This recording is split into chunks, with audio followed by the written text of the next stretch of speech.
Eh bien, bienvenue à tous pour cette formation WinAutoPilot et surtout tirer le meilleur de WinAutoPilot.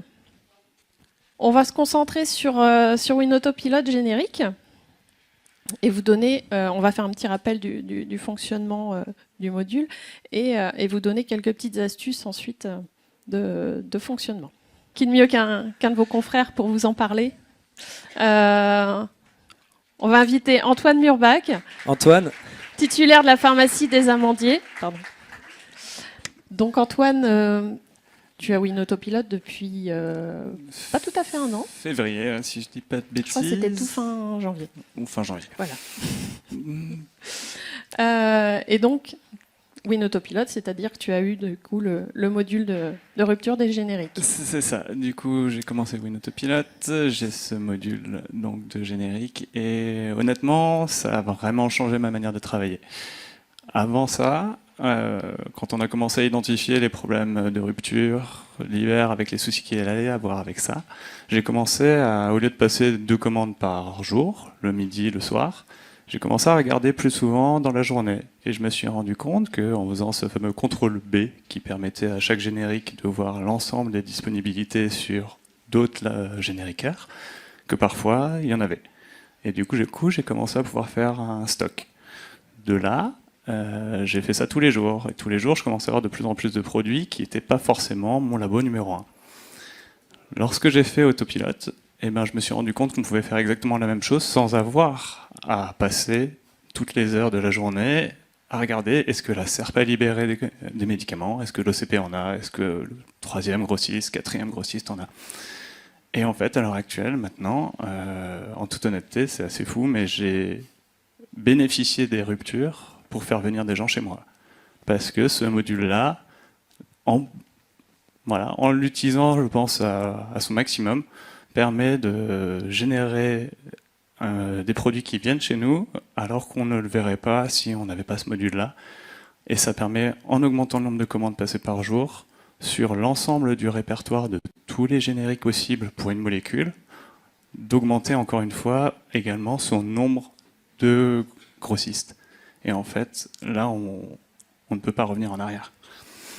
Donc le fait que ce soit automatique, finalement, ça permet de faire plus de choses parce que c'est la machine qui fait. En fait, de multiplier un nombre de commandes complètement fou. À terme, à terme, je pense pouvoir passer 100 commandes par jour sur l'ensemble des choses dont j'ai besoin.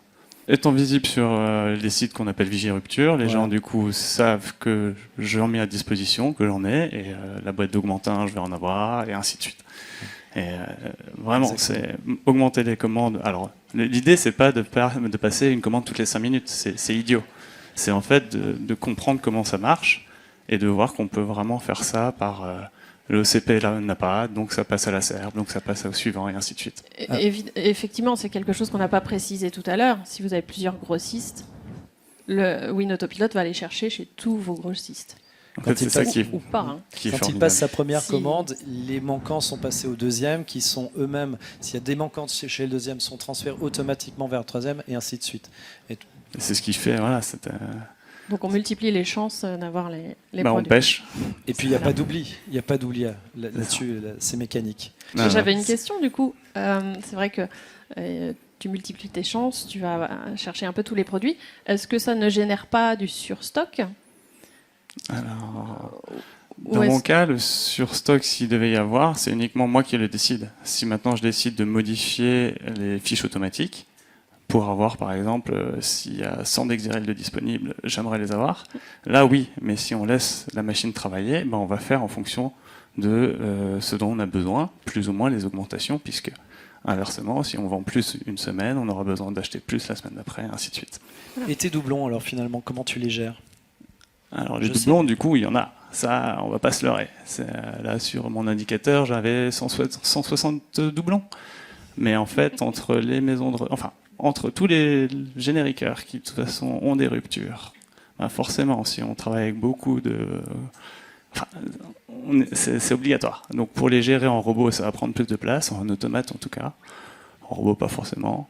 Mais après, c'est sûr que quand mon représentant Viatrice arrive, je peux lui dire qu'il a beaucoup de ruptures.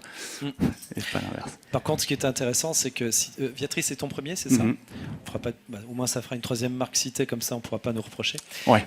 Mais au moins, si tu passes du Viatrice alors que tu as des doublons en fait dans ton stock, tu as dû remarquer que tu as une boîte de dialogue qui te dit hop, hop, hop, attention, Je peux l'enlever. vous avez peut-être du Biogarant, vous avez du Teva aussi sur cette même référence, ça serait pas mal de l'écouler.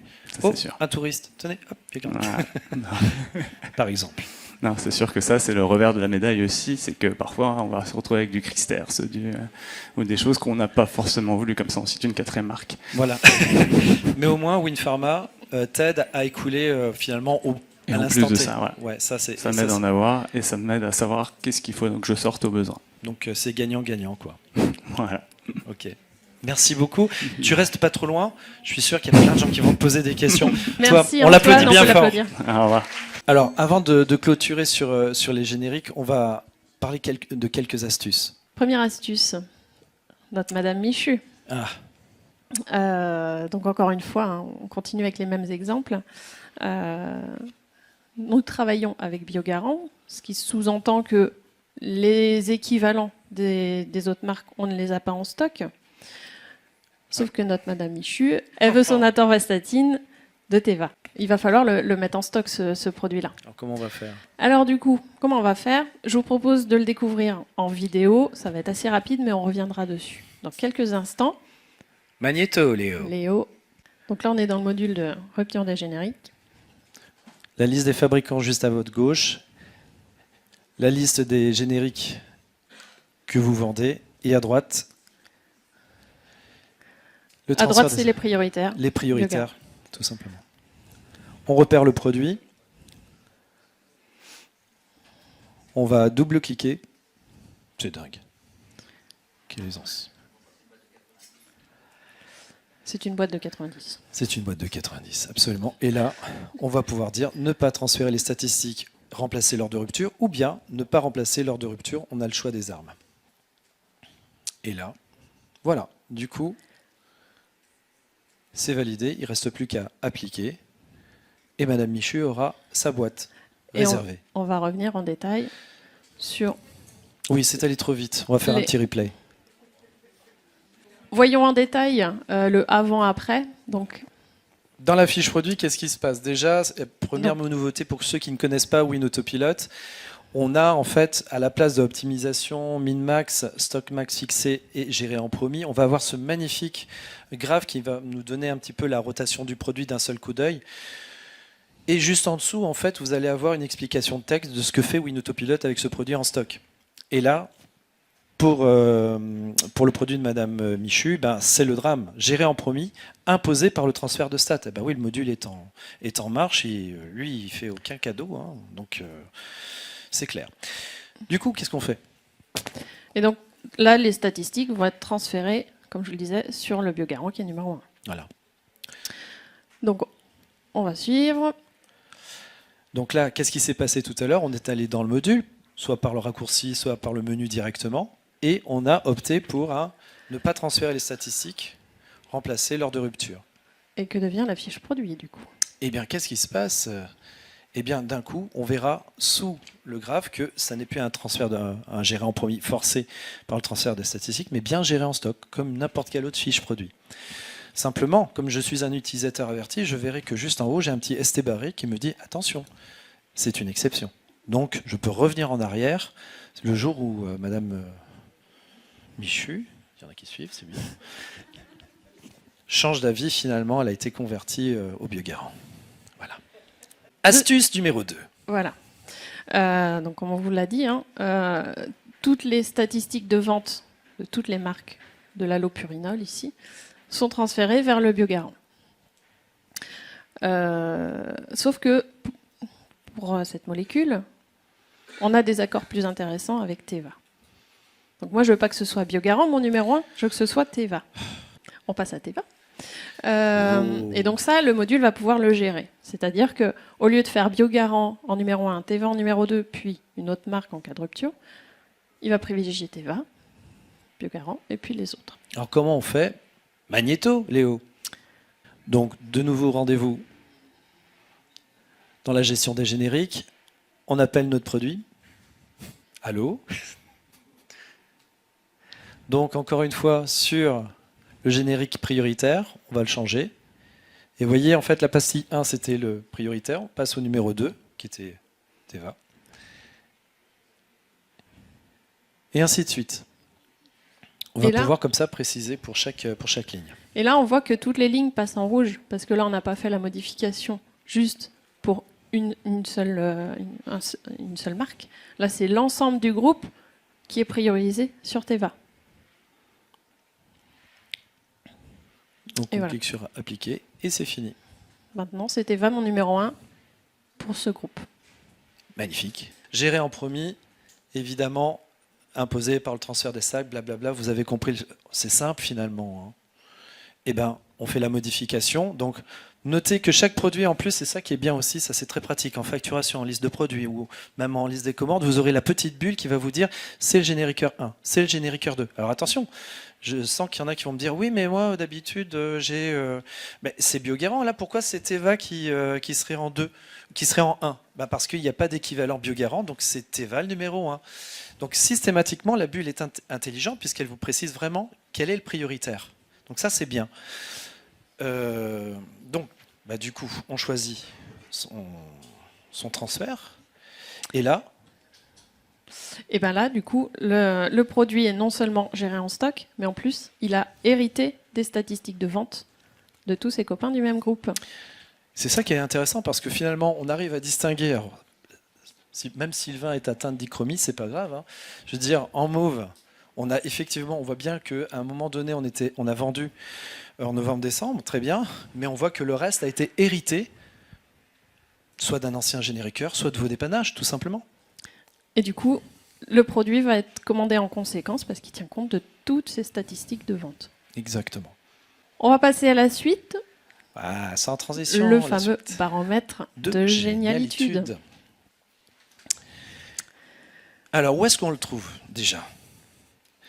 Dans Achat, alors ça s'appelle les indicateurs WinAutoPilot. Alors, avant d'aller plus loin, tiens, parmi les utilisateurs WinAutoPilot, qui y va ? Une fois par mois ? Une fois par semaine ? Une fois par jour ? Ça va, ils ne sont pas tombés dans le piège, ça va.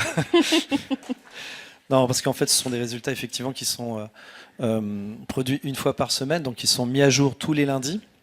Donc tous les lundis, vous pouvez imaginer certains aficionados qui consultent, regardent le classement. On va voir pourquoi. Ces indicateurs, souvent quand on découvre ces indicateurs-là, avec Karen, on sait que c'est super important parce que nous, on s'en sert tous les jours quand on va accompagner, on a un rendez-vous avec un client WinAutoPilot, on a besoin de faire toute une analyse. Et rien de mieux que ces indicateurs WinAutoPilot pour savoir où il en est, qu'est-ce qu'il faut améliorer, quelles sont les pistes d'amélioration, d'axes d'amélioration autour de sa gestion de stock et de l'automatisation de sa gestion de stock. Donc, quoi de plus important que de transmettre cette idée de dire utilisez vos indicateurs WinAutoPilot de façon hebdomadaire parce que ça va vraiment vous aider de façon très précise et de façon sereine aussi de quoi faire et avoir la conviction que la pharmacie progresse quoi qu'il arrive. Donc pour expliquer ça, pour se donner une petite idée des indicateurs et en quoi ça peut intervenir dans votre vie de pharmacien, c'est un peu comme quand vous montez dans votre voiture, vous mettez le contact, le tableau de bord s'illumine et en quelques secondes, vous êtes capable de me dire, tiens, il faut que je m'arrête de prendre de l'essence ou il faut que je fasse un arrêt technique, qu'importe. Et s'il n'y a rien, je roule, je n'ai pas besoin de me poser de questions. WinAutoPilot et les indicateurs WinAutoPilot, c'est exactement la même chose. C'est-à-dire qu'en quelques secondes, je vois si mes indicateurs sont bons, je passe à autre chose. Il n'y a pas que WinAutoPilot dans la vie, hein, les commandes directes aussi.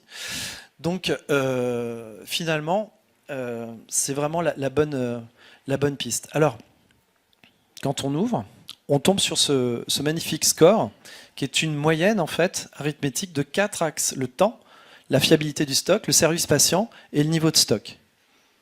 Donc chaque semaine, on va avoir une note.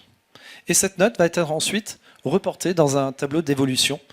Et comme ça, on peut tout de suite vérifier si on progresse ou au contraire, on régresse. Donc quand on est tout nouveau, forcément, on va avoir un petit trait vertical qui va nous montrer la mise en place, qui va matérialiser le démarrage de WinAutoPilot, donc l'avant, l'après. Et donc ça, c'est pratique. Alors, du coup, qu'est-ce qui se passe? Si on a besoin de savoir l'axe qui pourrait être défaillant, eh ben on va cliquer sur temps.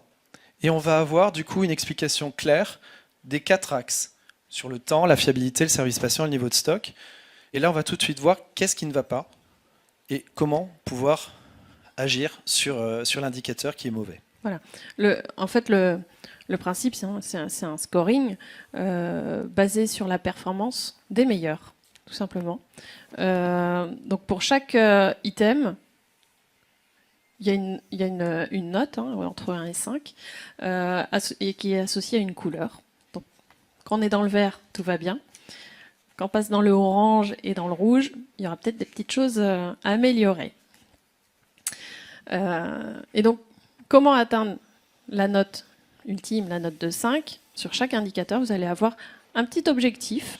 Je ne sais pas si vous le voyez, ça ressemble à un cœur de cible, en fait, entre parenthèses. Voilà. Et ça permet de... C'est un petit peu l'étoile du berger. Ou l'étoile, la carotte. Voilà, pour atteindre une meilleure note. Et monter dans le classement qui est matérialisé tout en haut à gauche. Voilà. Ça ne se voit pas très, très bien parce que c'est un petit peu flou, mais classement, effectivement. Comme ça, vous pouvez aussi savoir combien de WinPharma sont WinAutoPilot. Alors, pour mieux en parler, j'ai l'honneur d'accueillir Lolita, pharmacie du Relais. Bonjour Lolita. Bonjour. Bienvenue et merci de... N'aie pas peur. Pas aussi. D'accord. N'aie pas peur. J'ai pas peur de Gilles, c'est bon. Donc, WinAutoPilot, je m'en rappelle. Oui. Depuis avril 2018. Oui.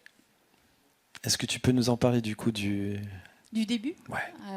Je me souviens que j'avais 1 an en tant que titulaire, donc c'était encore tout frais et ça a été, je pense, le tremplin qu'il me fallait pour vraiment avoir plus de confort dans mon quotidien en tant que titulaire et puis j'avais aussi mon associé qui m'y a bien aidé aussi, donc pour le coup ça a été une belle expérience et ça l'est toujours.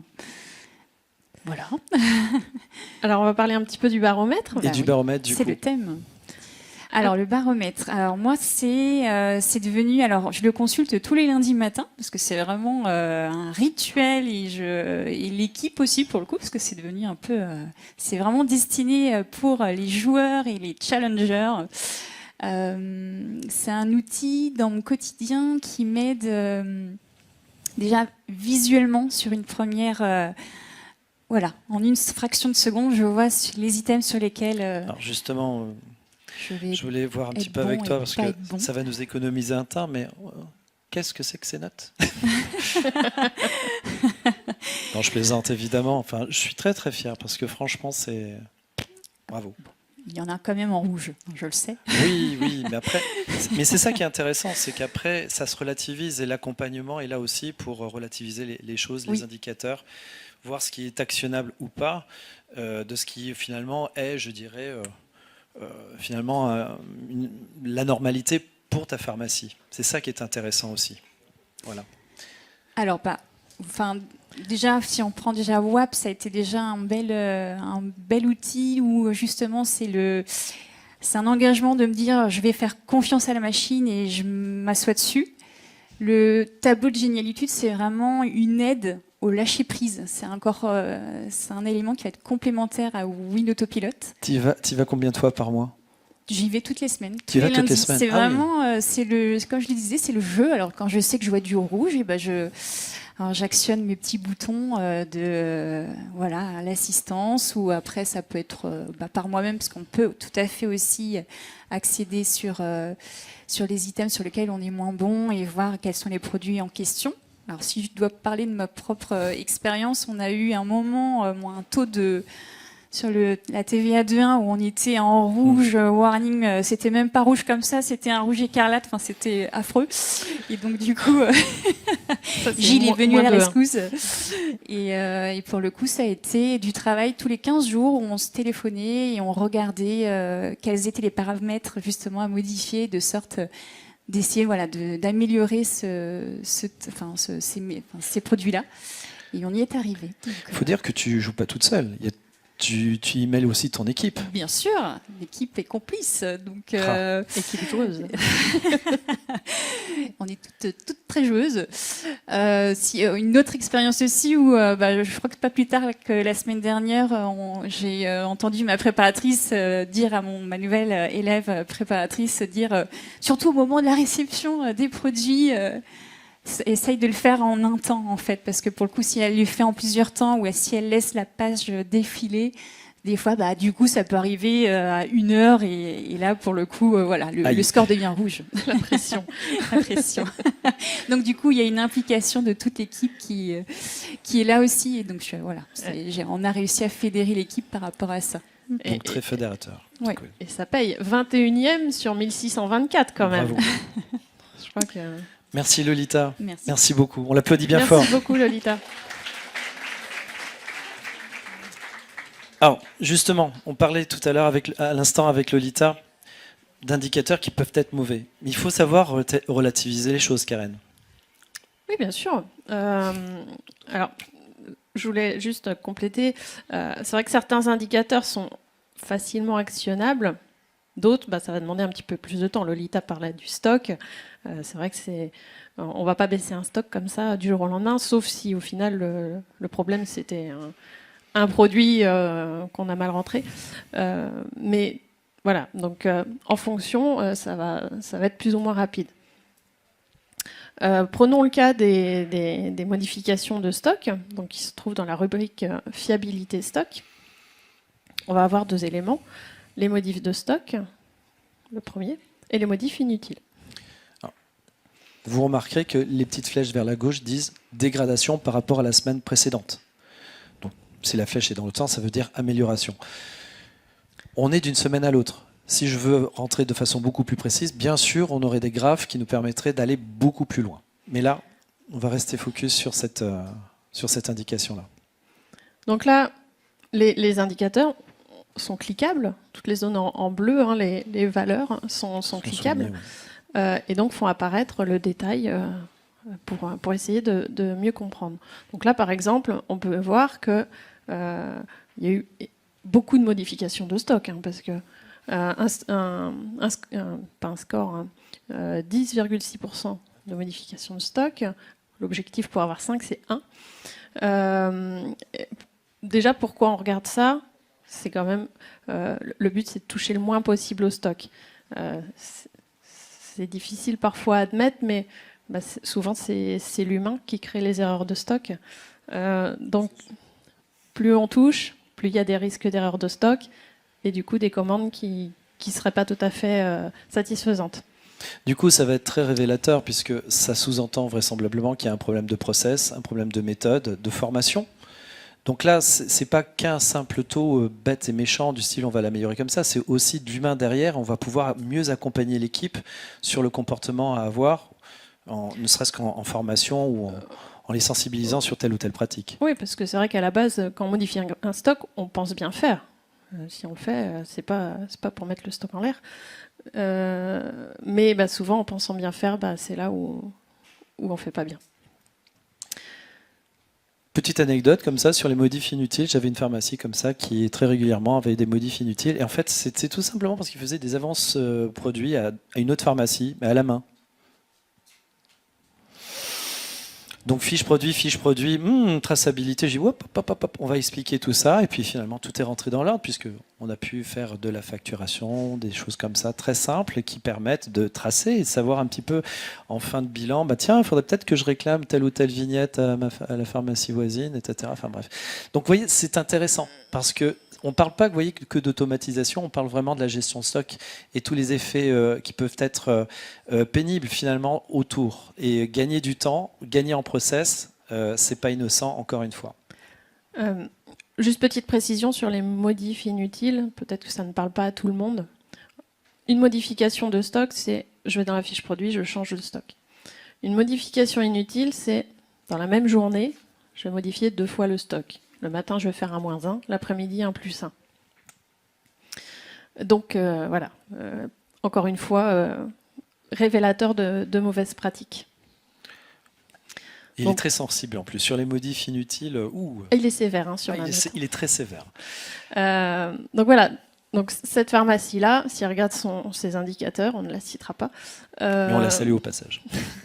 Elle pourra voir, bah tiens, mais qu'est-ce qu'a fait mon équipe la semaine dernière? Ou alors peut-être qu'elle va dire, Ah, mais il y a eu oui. beaucoup de modifications parce que voilà, on a fait un inventaire et voilà, on a imprimé le listing et C'est puis on a normal. modifié. Donc on sait que la semaine suivante, les choses vont rentrer dans l'ordre. Donc vous voyez que là aussi, c'est intéressant. Tout à fait.